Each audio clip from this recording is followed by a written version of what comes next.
Hi, in this video we'll explore image embeddings, which transform raw pixels into compact vector representations.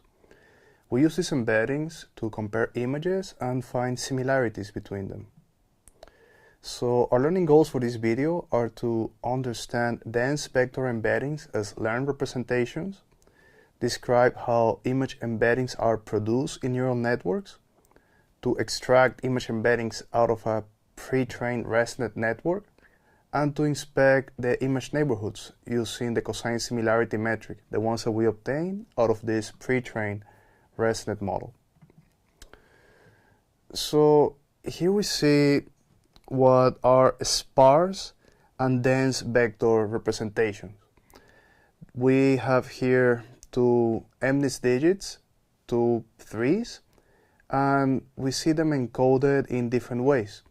We see a sparse representation that we use for the label, the one-hot encoding, and then we have also some dense vector representations. What is a dense vector? One in which most of the positions are not zeros. And when a dense vector embedding is useful, in most cases, is when similar things, that means similar in appearance and similar in semantics, are close to each other, which is the case here. You see that these two vectors of 10 positions have very similar values, so they should be close to each other using any metric that we use to determine their distance. Two metrics that are very popular for measuring distance between embeddings are the Euclidean distance and the cosine similarity. The Euclidean distance is just the sum of square differences between vector components, and it measures the absolute distance in vector space. It's unbounded. It can go up to infinity. The cosine similarity measures the angle between vectors, which is normalized by their lengths. We use the cosine similarity when the vector magnitude should not affect how similar two vectors are, like when we compare images with different brightness levels or different contrast. Like if an image has more brightness than another, but it's exactly the same image, then these vectors will be completely collinear. The cosine similarity will be equal to 1. The Euclidean distance does preserve the magnitude information, which is useful for tasks where the intensity matters, like when we're estimating the depth of an image, like how far away are the objects from the camera. So neural networks create these embeddings through layers of computation. So the code here shows this transformation. We do two convolutional layers that extract features from the MNIST images, which are size 28 times 28. We have a flattening of the vector, that converts these features that were spatial into a flattened representation. It's a one-dimensional vector. The first linear layer creates a 64-dimensional embedding space, and the final layer compresses this to 10 dimensions for classification. The network learns to place similar digits close to each other and different digits far apart in embedding space. So x1 and x2 are going to be very close in the embedding space, but x1 and x3 are going to be further apart in embedding space. And this is done by just minimizing cross-entropy loss. The cross-entropy loss is going to guide this learning process. The training shapes the embedding space to reflect the semantic relationships between digits. In the practical notebook, you will see how we can use a feature of PyTorch called hooks to extract activations at any layer and use them as embeddings. These metrics quantify embedding similarity. We see here that two threes produce embeddings with 0.98 cosine similarity. These are vectors that are nearly parallel. And we have a small Euclidean distance of 0.3.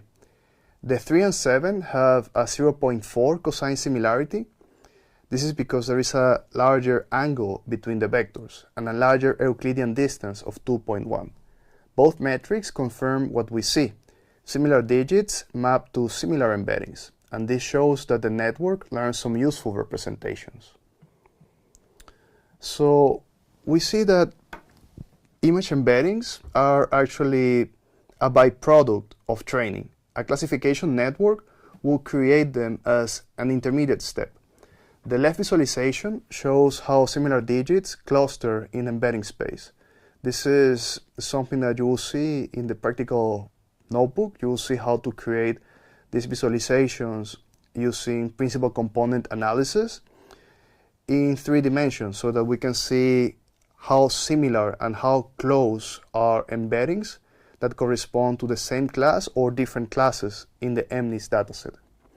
The network diagram reveals the transformation process. We do convolution and pooling features. We do flattening to convert these extracted features into vectors. We do fully connected layers to further convert this flattened representation. So at the point where we do the flattening, we already have an embedding, but we can keep transforming it with the fully connected layers. The red circle marks where we can extract embeddings, which is before the final classification layer. These embeddings emerge as the network learns how to separate the different digits.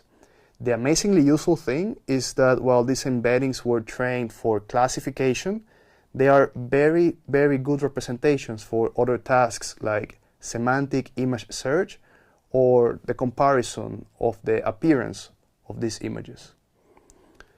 These approaches create embeddings from images. We have like here a description of 3 different approaches. The approach 1 is to directly flatten pixels into vector form, which is simple but loses some spatial information.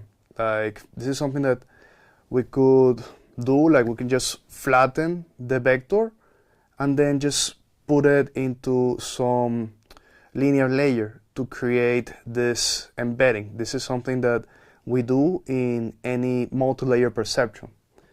The second approach is what we saw before. It uses convolutions to extract features before flattening, which preserves some local patterns due to the convolution operations, but increases the computation. And the approach 3 applies global pooling to reduce the dimensions of the features that we have extracted in the convolution. This also preserves some spatial information. The neural network diagram shows where embeddings form in the hidden layer. The L1 loss or any other loss function measures the embedding quality for the particular task that we're trying to solve during training.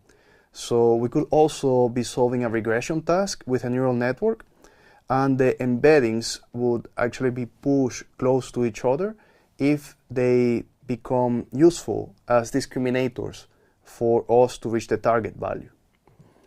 So we see that these 3 different methods for creating embeddings have trade-offs between computational cost, spatial awareness, and the quality of the embedding. In practice, we need to try them for our particular problem and see if a particular solution, a particular architecture is giving us the best performance possible in the validation and test sets of our problem.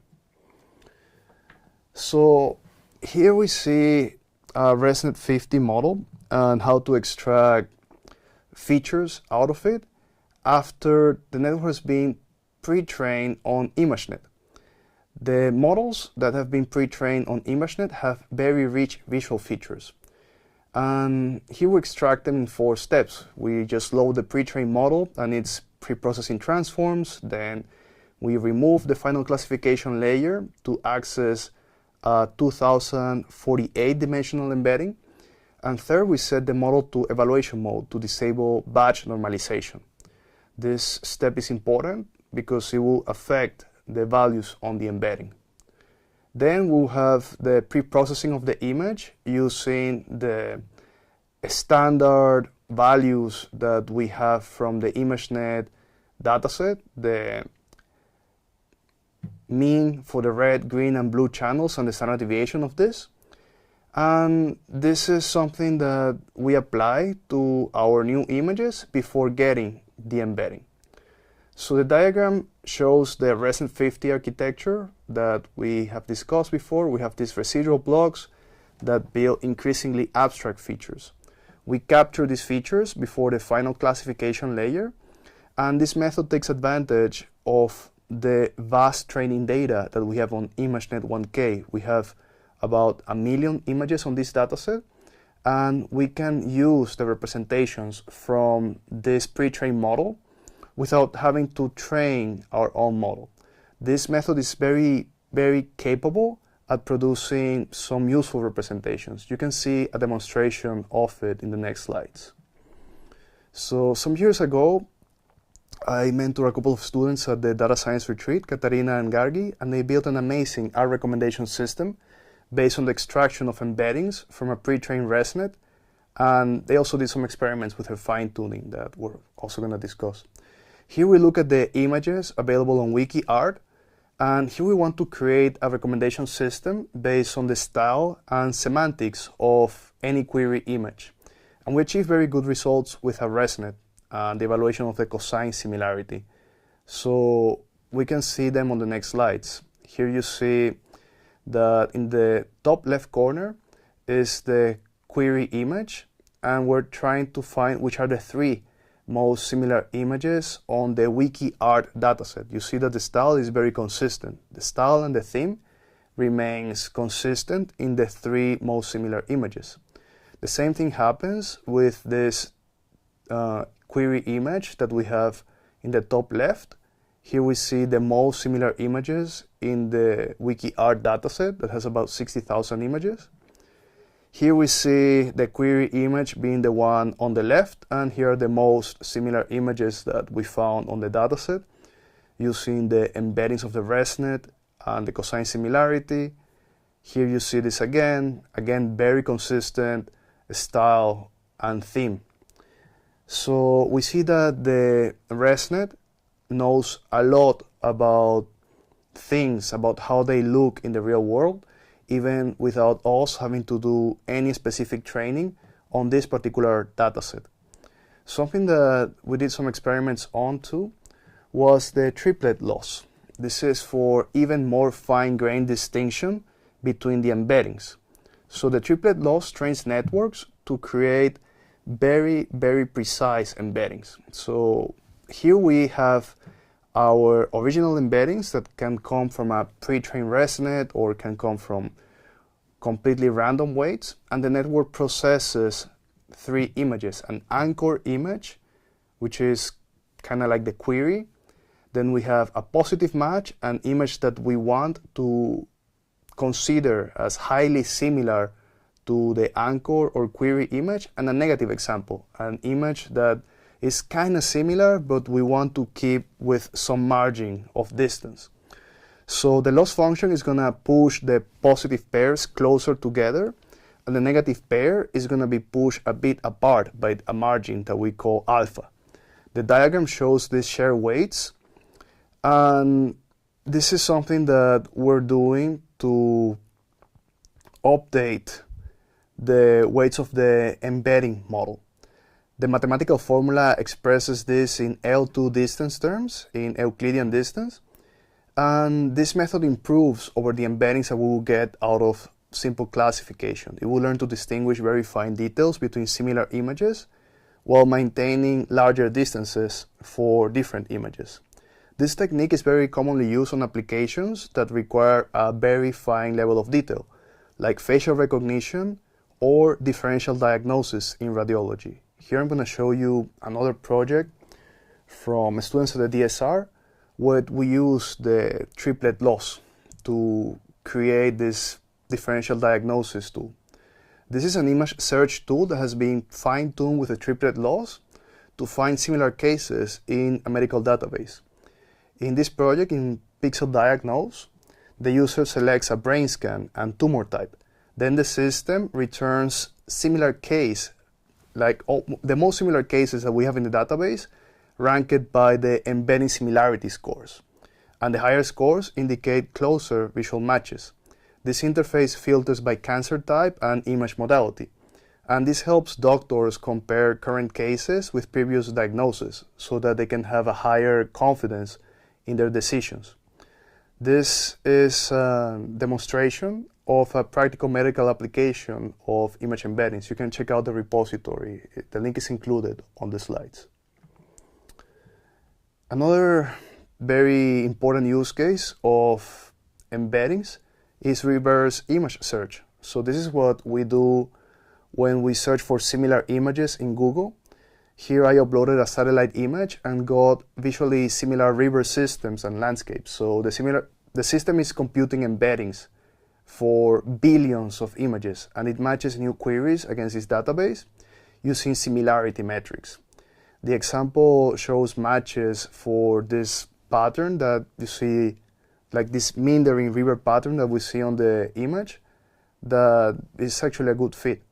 So Google also suggests relevant text labels that is linking the visual pattern to semantic concepts. We're going to see how we do this with a vision language model in the next videos. So this type of technology is something that is powering visual search on the internet. It's a very powerful use case for image embeddings. So to wrap up this video, we saw that embeddings are learned network representations. The neural networks learn to map similar images to similar vectors through training, and that we have different architectural approaches to create embeddings. We can use linear layers, we can use flattening of learned features, or we can use pool convolutions to produce embeddings. We also saw that the ImageNet pre-trained models produce rich representations in their embeddings, and then embeddings can also be fine-tuned through the triplet laws. And we also saw the multiple applications that embeddings have in search and dataset curation. They can be used for reverse image search, recommendation systems, and also dataset curation and deduplication, something that we're going to see on the practical notebook.